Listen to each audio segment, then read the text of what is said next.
Welcome to the Black Lotus. Today I'm going to start on part 2 of who is Judah, the Shelanite Jews. It's important that you know this. Now,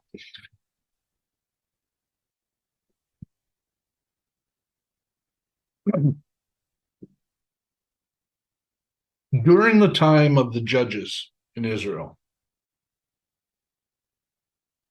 this is where Judah, or the Shelanite Jews, begin to achieve their so-called new authority. Because you got to understand, at this time, Judah, even though it was small,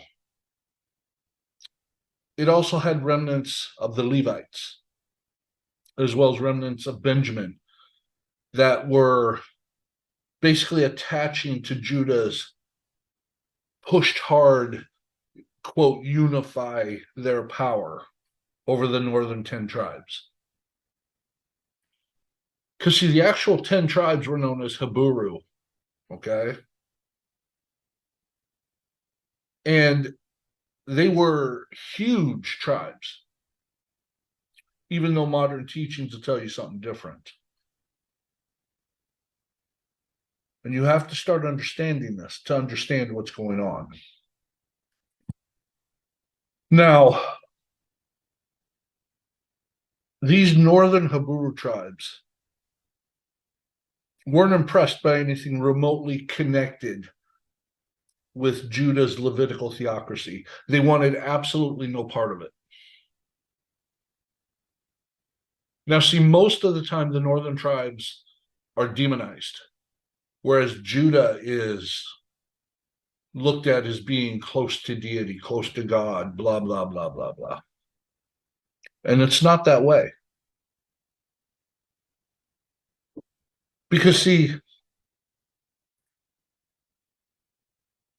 even though this is in opposition of what most people are taught,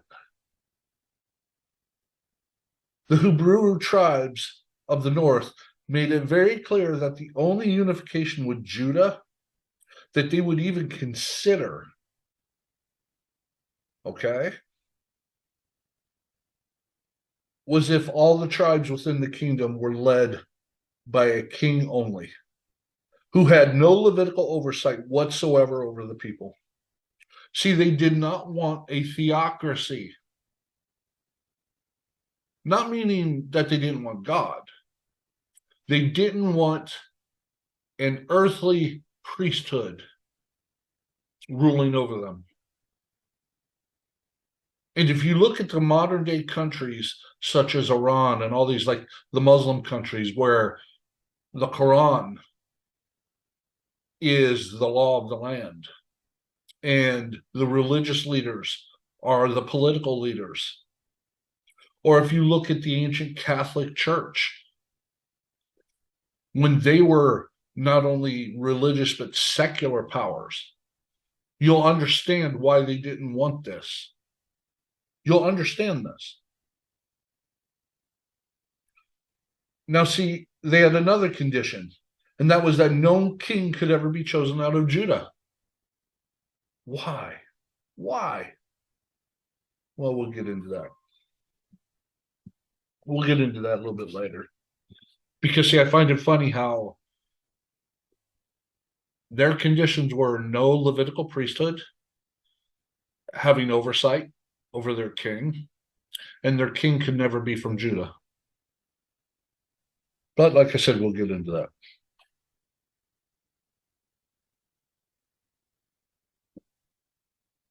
Now, we do know that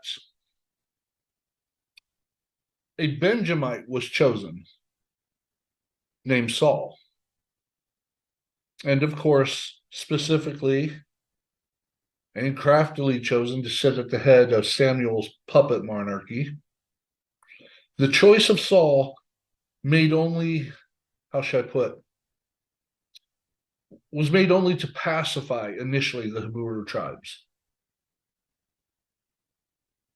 Because Trust me, Judah knew they were going to succeed quickly from this. And of course, it would be by the word of Jehovah, of course. Now, you got to understand that things were written from only one perspective. And we know this because, I mean, it's so evident because after Saul's supposed meltdown, the so-called prophet Samuel, again by the word of Jehovah, excommunicates the king, which was originally planned anyway. And now they're left with nothing. But yet, be certain that most of what we would call today Gentile followers of Judah, which are otherwise known as Christians, are completely unaware that the law which Saul was accused of breaking by Samuel, or was it God? Because we don't really know. Was the law originally written by the scribes of Judah? Did you know this? Christians have no idea. And this was just one of their many laws of death and destruction. See, for us, being, born an American, being born under the Constitution, this would be tantamount to being exiled or killed for breaking a law that the United Nations passed. I want you to understand that. And is anyone actually under the impression that the chiefs of the northern tribes sat down for months on end with their Judahite equals to clearly define and explain every single point of the endless Judahite codified written oral laws? Of course not. Because you have to understand, see, Saul was devalued and excommunicated. And this was planned. Okay? And it wasn't, how should I say, it wasn't planned for not being heartless or ruthless and immoral to the extreme. The extreme imperative that Judaic law requires, and I want you to hear this, and fervently enforces wherever possible, including up to today in modern times. And if you don't believe me, ask the Palestinians in Gaza, okay? That the Judaic Levitical edict is this, and I quote, control all or destroy all, unquote. This is their edict up till modern time, to this exact day of me talking to you. And trust me, this is a very simple edict. And you clearly see this throughout all of Judah's non-original Torah historical texts that, as always, they completely attribute to their God Hovah.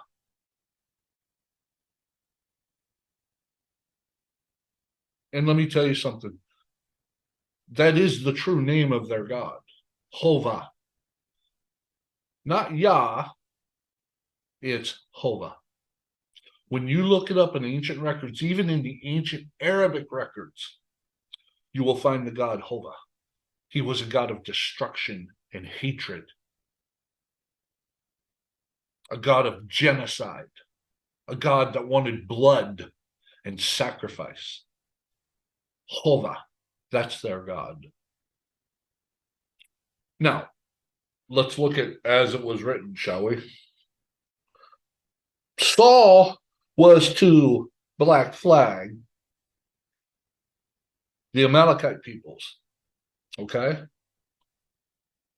This was to utterly destroy, which meant to slay all men, women, infants, ox, sheep, camels, asses, you name it. And Saul, obviously seeing some use for all the best oxen and yearlings and lambs, etc., broke the Levitical edict of control all or destroy all. And why? Because he spared King Agag, as well as some of the animals. So the rest of the story is known. And now we have Samuel, of course, according to Hovah, choosing David from the tribe of Judah. And of course, this was done on the cheek of the original Habura agreement with Judah, that no Levitical Judahite would be allowed to reign over them. And at which point we see King Saul going totally nuts with great zeal to kill everything and anyone in his path in order to appease the Judahites and keep his job. Because, of course, we all know it's good to be king. However, my brothers and sisters, as we know it to be, all of Samuel's historical texts were actually pinned and collated centuries later. Thus, all of that should be considered seriously suspect if you want to look at it in a historical manner.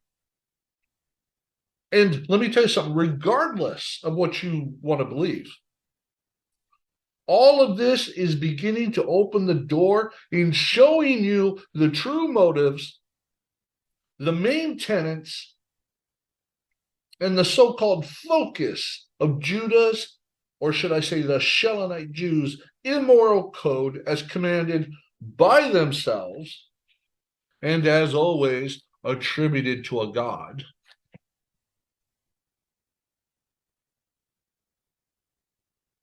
And I'm going to give it to you straight. This is what they want. Absolute obedience to the total takeover and or destruction of all nations, with mercy and justice being capital offenses. That is what they want. This is what you are seeing right now in Israel, in Gaza. And you have all these fucking reporters. Sean Hannity. What's her name? Megan. God, I can't even remember her name. She used to be on Fox News. You have all these people on Fox News and all this, just, oh, poor Israel. Oh, poor Israel. Oh, poor Israel. Don't you understand they have to do this? How dare you defend the Palestinians? The Palestinians were there long before Israel. Long before. And you're seeing what they're doing. They don't give a flying fuck if they kill you, your family, if you're innocent, if you're not innocent, they don't give a shit.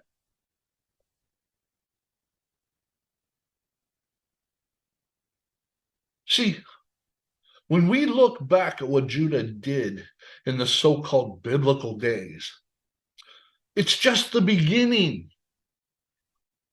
of such an immoral and destitute behavior by genocide. And Judah has continually proven through their actions, as verified through their own written histories, most of which have been artfully contrived and authored as the preeminent authority over all who will ever be. And they are craftily writing new books while editing the old, constantly giving us stories that most people attribute as the all-authoritative word of God, breathed from his open fucking mouth, to which his continued legalistic authority has been bestowed upon one single special tribal people, which we call Judah, which is bullshit. But yet, I ask the question, which God spoke to Judah? Was it the one true, loving, merciful creator?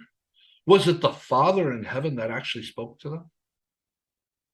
Read your fucking Bible. It was a fucking angel. Jehovah is a fucking angel, and not a very good one.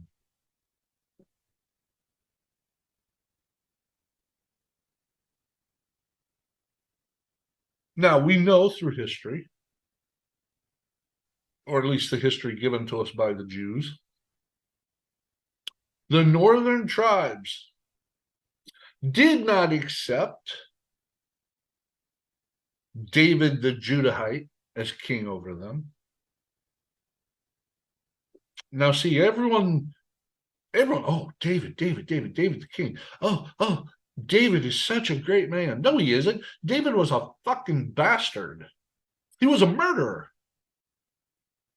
He murdered Bathsheba's husband because he was too busy screwing her and he got her fucking pregnant.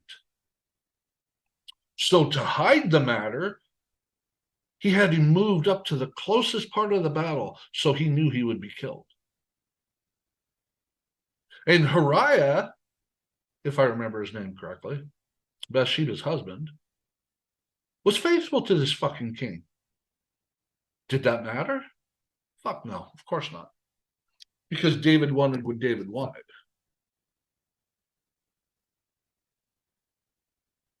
And see, it brings me to another point. What does Jehovah supposedly tell David? Even though David was a murderer, an adulterer, what is he told? You're a man after my own heart. That's what God tells him. You're a man after my own heart. Think about that. Think about yourself. If you, one of my brothers or sisters, went out there and you murdered people for no good reason, I mean, you just absolutely murdered them,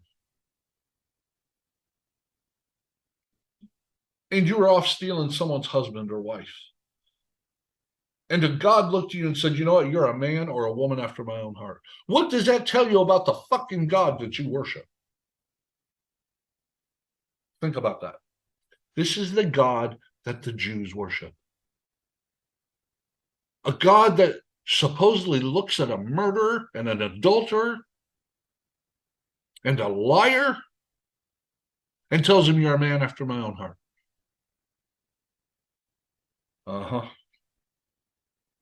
Now, as I was saying before I got off on this tangent, the northern tribes did not accept David as their king. They didn't want him because their agreement was no Judahite will reign over us. And David, of course, was Judah. He was a Judahite. He was a Shelanite. So, in telling them that they didn't want David, thereby making Ishbosheth, son of Saul, their new king, to which eventually King David has him beheaded, which thereby, gives David the assuming control. And yet this only lasted one generation.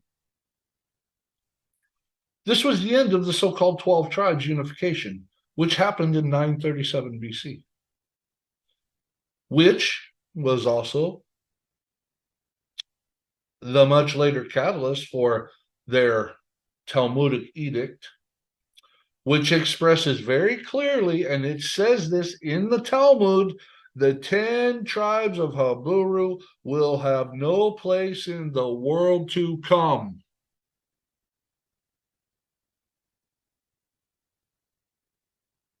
See, they're not only chosen special because they're not Gentiles like we are, but now they're looking saying, even the 10 tribes will not be like us. They have no place in the world to come. Only we do. Only Shelanite Judah has a place in the world to come. See, they're against their own fucking people. Or at least what's supposed to be their own people. Now, why do you think they express these feelings against their so-called brothers within the Talmudic writings? Why? I'll tell you why.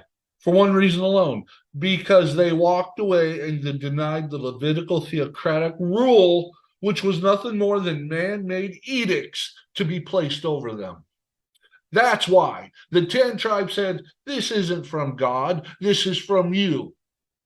These are man-made fucking laws, given a religious connotation, and we don't want them.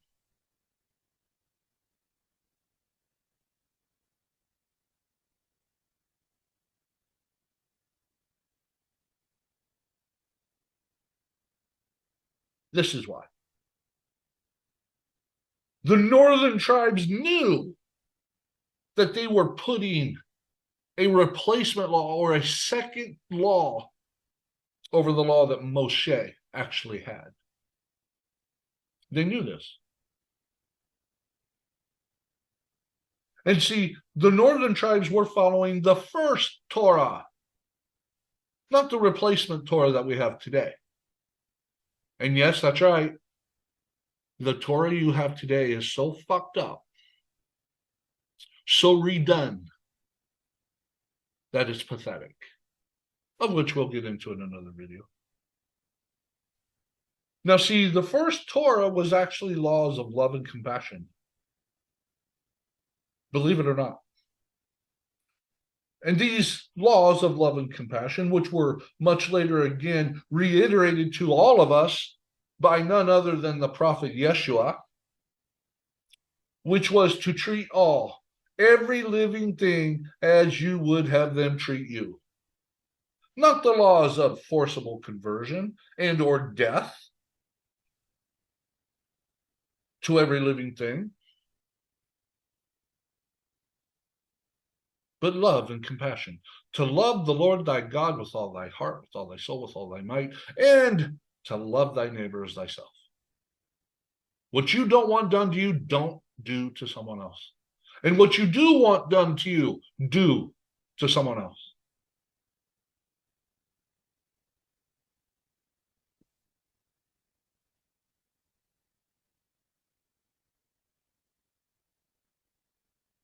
Now, see,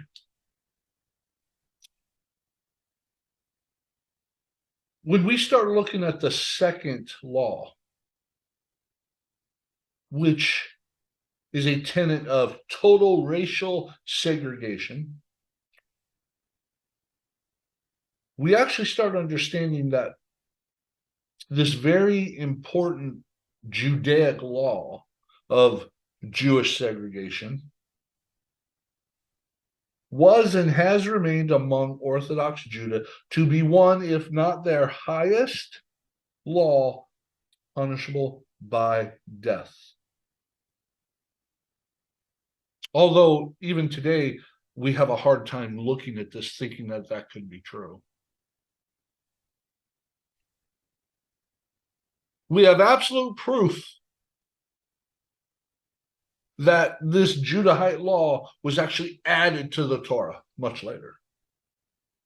See, Judah tells everyone, practice multiculturalism. The races should be coming together, all this. But yet you never see the Orthodox do this. Not the Orthodox Jews. Because it's punishable by death.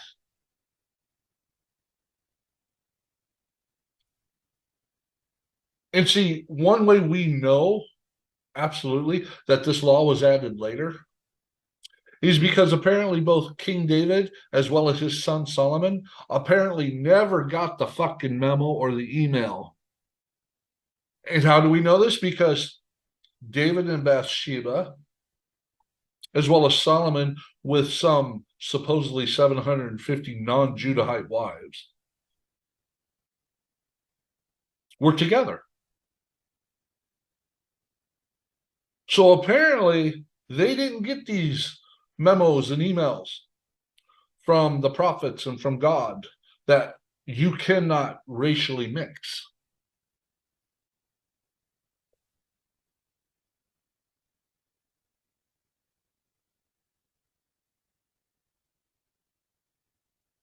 Now, see, also some 200 years after a short-lived tribal unification as well as the split, all of a sudden enters the Hebrew prophets of Ahia.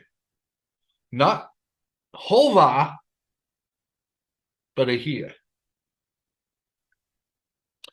And you may have noticed that these prophets are not known as the Judahite prophets, but Hebrew or Hebrew prophets. And of course, for so long, everyone has been led to unify these groups under a single banner of Israelites, which, again, this was coerced through Judah's historical primacy over the texts.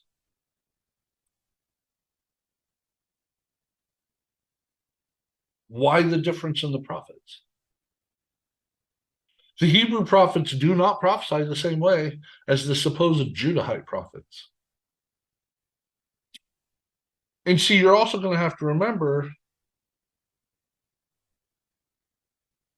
going back even to the text of Genesis, where it says, because it was added to it later, that Judah is my lawgiver.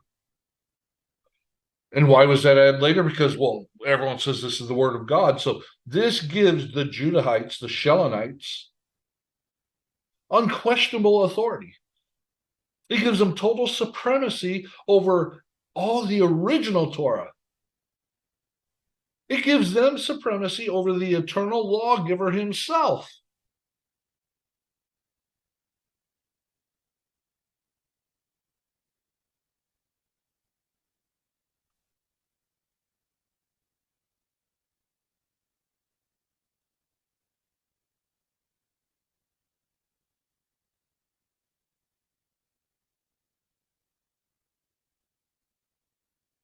And you got to start understanding all this.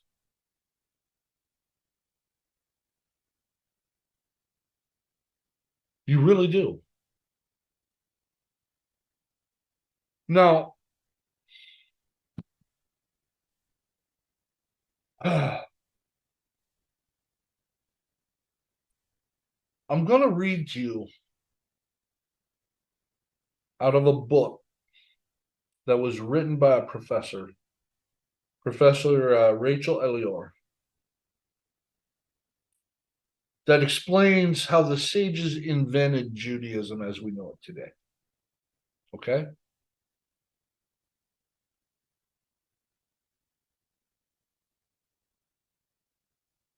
Now, there was a hell of an article written about this called From the Sun to the Moon, which was published in the Jerusalem Post clear back on May 7th, 2009. So I'm going to read this to you. I want you to hear what their own scholars have to say. So this is from the sun to the moon, and I begin. The scene could be out of the Haggadah, a group of rabbis sitting on the floor in a circle through the night, probably reclining on pillows, scrolls scattered about them, engaging in heating disputes until the pale light outside signals that a new day is upon them. The fact that this particular gathering, mentioned in the Talmud, is held in an attic might suggest to the modern reader that there's something clandestine about it, perhaps a desire to take distance from Roman ears or even from surrounding Jewish population. Clandestine or not, this meeting and all the similar gatherings that preceded and followed contain the seeds of revolution, the radical restructuring of Jewish religious thought and practice that followed the destruction of the temple in 70 CE.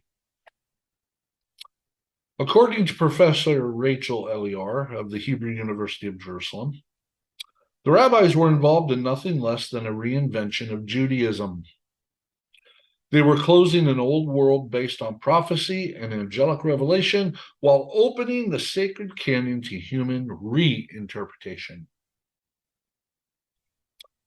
A glimpse into the intellectual ferment is provided in the brief depiction in the Talmudic tractate Shabbat 13b, of the rabbinic gathering, perhaps in Yavne, which had become the major center of Jewish learning after the destruction of Jerusalem. That man should be remembered with favor. The passage says in reference to one of the participants in the meeting, and I quote, his name being Hananiah, son of Hezekiah, for if it were not for him, the book of Ezekiel would have been suppressed and withdrawn, as its teachings contradict those of the Torah.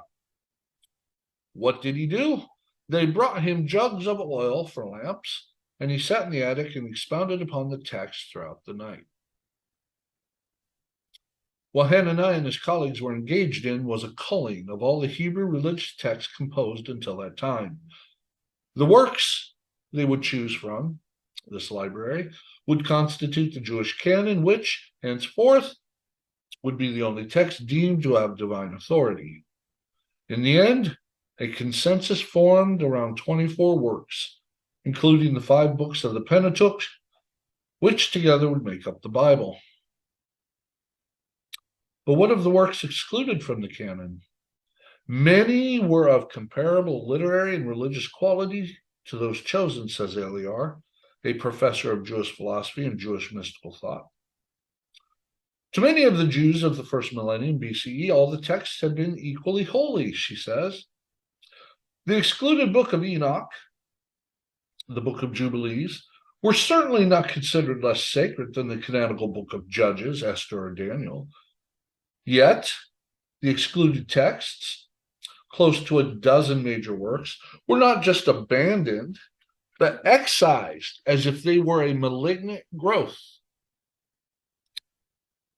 And she goes on to say, whoever reads them, declared Rabbi Akiva, one of the foremost sages involved in the process, will have no place in the world to come. Okay, I'm going to stop right there and interject. Have you noticed there's always that threat? And it's the same threat that Christians use. It's the same threat the Masons use. And that's, according to the Jews, if you do what we tell you not to do, you have no place in the world to come. And the Christians say it a different way. Oh, if you don't do what we tell you to do, you're going to hell. And then, of course, the Masons, they all do the same thing. They excommunicate you. And they tell everyone, oh, don't talk to you no more because you're bad, because you didn't do what we wanted. You didn't do what we say. Isn't that amazing? But let me go on.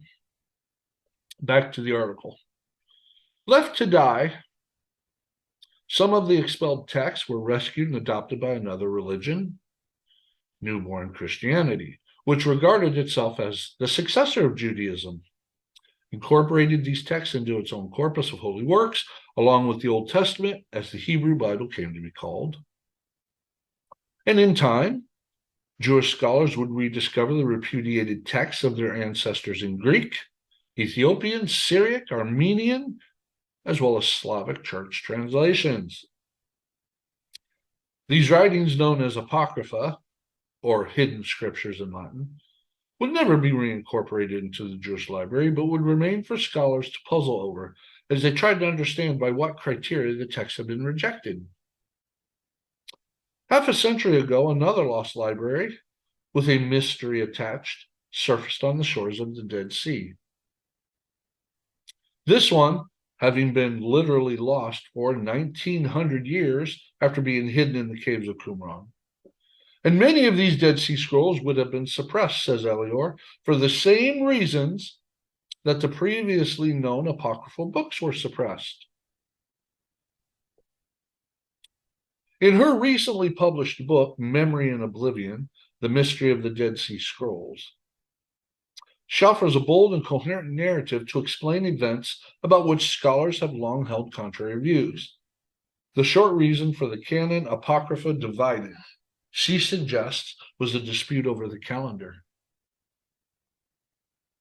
The more profound explanation involves a power struggle between the old priestly order that believed its rulings to be divinely inspired, and an emerging class of rabbis espousing a different narrative, one which gave human reason and laws a role in shaping the religion. Well, Elior demonstrates how mystic notions like cosmic calendars, heavenly chariots were a part of a power struggle whose outcome would affect how Judaism is practiced to this present day. For centuries, the Israelites had marked time according to a solar calendar drawn up by a priestly caste, but regarded as divinely inspired. The calendar emulated the pattern set by God when he created the world in 6 days and rested on the seventh. The number 7 would become a mystic measure of Jewish time. The Israelites adopted a 7-day week, apparently the first people in the world to do so, and they too rested on the 7th day, and every 7th year was designated as a Shemitah, when the earth itself rested and laid fallow. Each cycle of 7 times 7 years, or 49 years, would be followed by a jubilee, a new beginning when indentured servants were freed and leased land reverted to its original owners. Bear with me. This is important that I'm reading this to you. The time between the Exodus from Egypt to Moses' meeting with God on Mount Horeb, of which they tell you was Mount Sinai, would be remembered as 7 weeks. Joshua would lead the Israelites across the Jordan in the Jubilee year. There would be until this day 7 days of mourning, 7 days between birth and male circumcision, 7 days of female menstrual impurity. Elior terms the priestly calendar an exceptional mathematical construct that reflected a presumed cosmic order revealed to Enoch, an intriguing biblical figure central to the priestly narrative, but shunted aside by the rabbis. Now, to interject here, the calendar that the Nazarene Essenes have always followed was solar, and it was an Enochian calendar. They still follow it to this day. And they tell the Jews straight to their face, you're worshiping a supposed God on the wrong days. Your feasts are on wrong days. Your holy convocations are on the wrong fucking days. But, oh well, we'll just keep going on. In Genesis 5:18, he is mentioned briefly in the long list of descendants of Adam, the 7th generation of the patriarchs of mankind, and thus safely distanced from the incest that necessarily marked the earliest generations. But his listing is unique.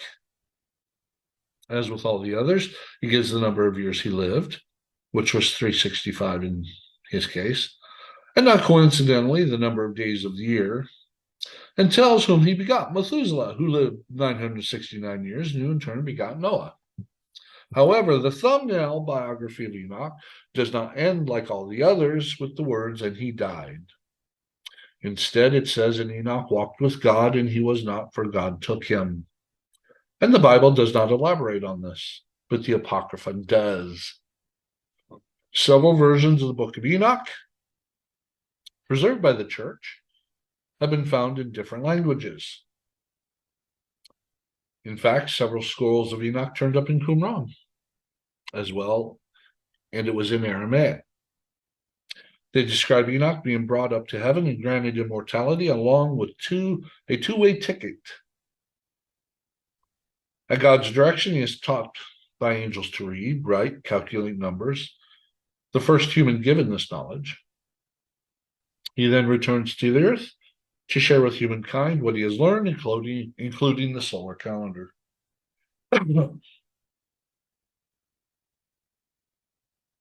Excuse me. The priests, wrote Elior in an earlier book, known as the Three Temples, viewed this calendar as a cyclic reflection of an eternal divine order, and the priests were the calendar's guardians, privy to secrets imparted by angels, and like Enoch would serve as conduits between heavenly and the terrestrial. It was members of the priestly caste and prophets, many of whom were priests, who wrote the books that would form the Bible. And they wrote the books that would become the Apocrypha as well. Everything the priests wrote was considered sacred because they were, in effect, taking directions from the angels. They regarded the angels as those heavenly counterparts and saw themselves as working with them to ensure the synchronization of the cosmic order in heaven as on earth. What does Christ apparently teach us? Thy will be done in heaven as on earth. Now, continuing, because I'm almost done. The most tangible earthly manifestation of the solar calendar was the priestly work roster of the Temple Mount. 24 priestly families, the same number as the number of hours in a day, took weekly turns attending to animal sacrifices and other temple rituals.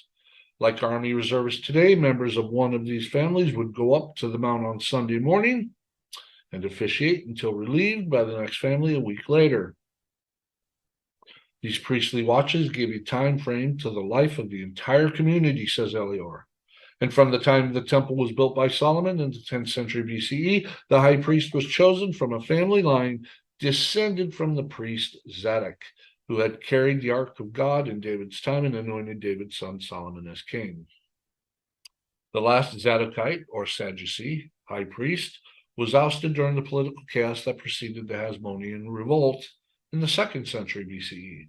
The Hasmoneans, a priestly family, but not of Zadokite line, cast out the Hellenizers from Jerusalem, but instead of restoring the Zadokite line, installed their own members in the high priesthood.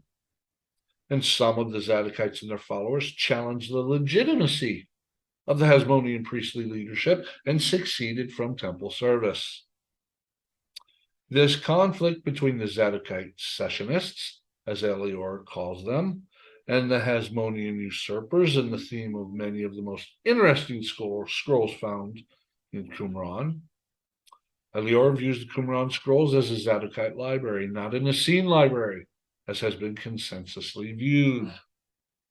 Amid the chaos and intense religious ferment of the Hasmonean period, new voices began to be heard, those of scholars known as Pharisees, who disputed the legitimacy of the Hasmonean priests and kings, and who argued with the Zadokite priests about the solar calendar.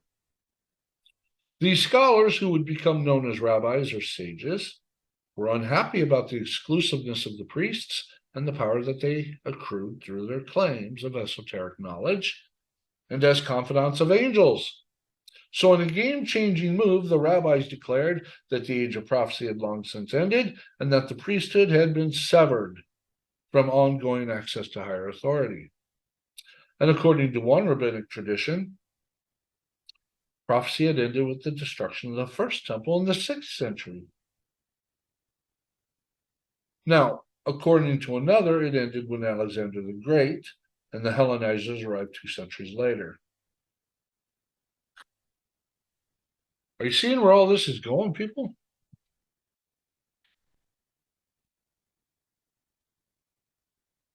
Okay. Almost done. Bear with me. The rabbis favored a lunar calendar, says Elior, because they sought symbolically freeing the nation from dependence on a closed priestly caste locked in the solar calendar and claiming divine authority. They wanted to symbolize instead man's share in the determination of time and of his own fate. They declared that human understanding of sacred writings was a legitimate source of authority. What we have here is nothing more than an exact same elders who fought for their own supremacy over Ahiah and Moshe through their days in the wilderness, she writes. The month would now not commence according to a solar calendar pre-calculated for eternity, but by mortals scanning the sky for the new moon, perhaps disagreeing about deciding among themselves, perhaps even being wrong. A modern-day reminder of rabbinic authority or victory in their epic struggle with the priests can be witnessed outside Orthodox synagogues one night a month when the congregation emerges to pronounce the prayers for the new moon. In choosing the works that would comprise the biblical canon, The principal criteria of the rabbis was to exclude those which invoked the solar calendar and endowed the priests with ongoing divine authority. They were saying by this, the old age has ended and a new age has begun. Some symbolic moves would follow the French Revolution when a radically new calendar, including a 10-day week, was adopted. And following the Russian Revolution, when the Gregorian calendar used in the West was substituted for the Julian calendar, followed by the Russian Orthodox Church. The issue is less the measure of time, notes Elior, than the measure of man's sovereignty. Alongside the text that the rabbis accepted into canon, they created a parallel framework of oral law, which they themselves, not the priests, would develop, and which would become ever more relevant over the centuries to the evolving circumstances of Jewish life. The first major contemplation, which was the Mishnah. In the following centuries, sages in Palestine and Babylonia would complete the Talmud. These compilations would remain oral, the ancients having the capacity for memorizing enormous texts, and until the 8th or 9th century when they were finally put into writing. The Council of Yavne, also known as the Council of Jamnia, was a late 1st century rabbinical council at which the canon of the Hebrew Bible was finalized by the Shelanite Judahites. The sages represented a strongly democratic strain. Study was open to all Jewish men and was not a matter of dynasty or privilege. Rabbi Akiba had been a shepherd. Other sages had been farmers and craftsmen. Resh Lakish was a reformed bandit. The oral law, says Elior, was open to study and interpretation by the entire male Jewish population. The meritocracy that emerged displaced the hereditary leadership of the priestly clans, which had traced their dynasty link by link back to Moshe's brother Aaron. And the rabbis transferred the center of gravity from a regular priestly ritual anchored in holy time and holy place to an ever-changing order entrusted to sages from all classes of the population. The debate between sages and the priests ended abruptly with the Roman conquest. They not only discarded the apocryphal text, but, according to Elior, amended some passages in the books they would include in the Bible to minimize references to the solar calendar, to angels, or to the story of Enoch. The conduit to the divine was no longer a monumental building in Jerusalem served by a priestly caste. As they went into exile, the Jews took with them the Sabbath and the Bible, but were no longer dependent on a specific holy place or priestly intermediaries. From now on, a quorum of 10 ordinary Jews assembling in the humblest of rooms, or in a room at all, could anywhere in the world talk directly to God. End of article. So what's the big deal, you might say?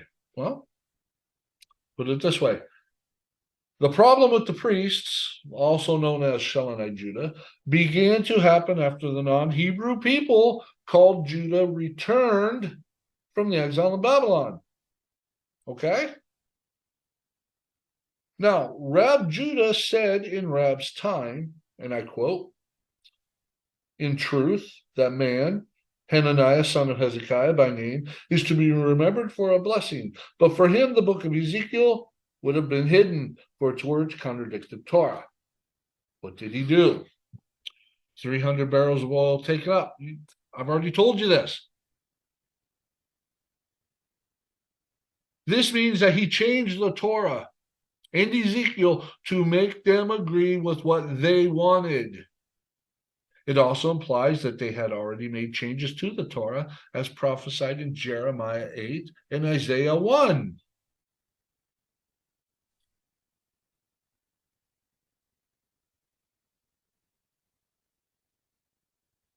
Are you seeing what I'm saying? Are you hearing me? They admit in their own fucking Talmud that they changed the fucking scriptures that you read and call the Word of God. They changed it. And yet I can't get one fucking Christian to listen to me.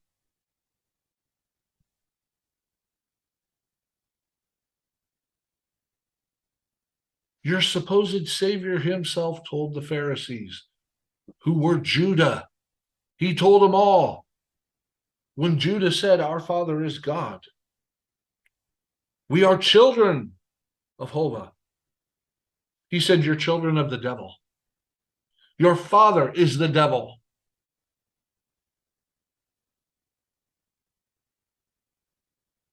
Well, I'm going to let it there at that.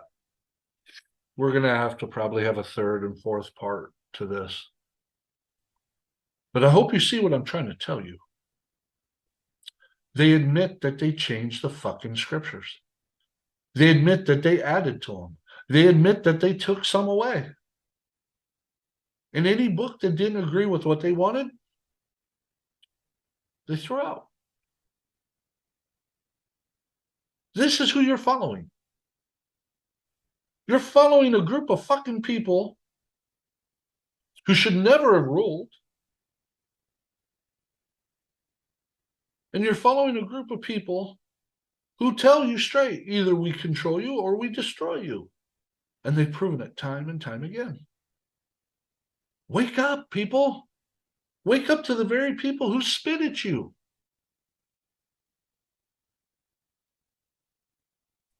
Well, with that being said, I will end it there. Amen. So mote it be.